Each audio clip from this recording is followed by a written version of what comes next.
BBC News. Hello, this is Jerry Smith. There have been further dramatic falls on global stock markets after President Trump announced severe restrictions on travel between EU countries and the US to tackle the coronavirus. The Dow Jones Index in New York plunged by more than 8% at one point.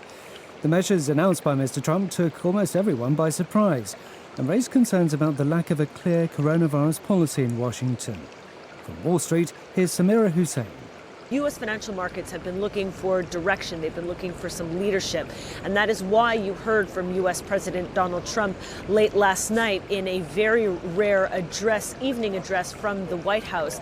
And there was a lot from people on Wall Street that there was going to be some mention of kinds of stimulus packages or something to really help the economy.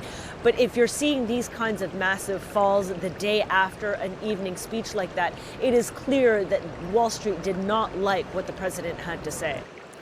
A Brazilian government official who met President Trump in Florida on Saturday has tested positive for the coronavirus. Fabio Weingarten, who's the Brazilian president's communications secretary, posed for a picture shoulder to shoulder with Mr. Trump. He also met the US Vice President Mike Pence. The European Union has strongly criticized President Trump's travel ban, saying the coronavirus is a global crisis requiring cooperation rather than unilateral action.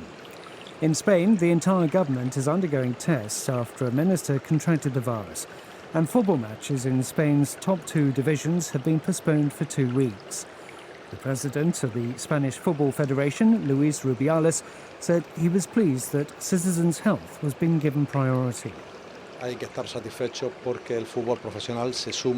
have to be satisfied that professional football is joining the path that the Royal Spanish Football Federation started a few days ago. It's a path in which the health of people and the integrity of the competition prevail over any other matter. The US military says it believes that Iraqi militiamen linked to Iran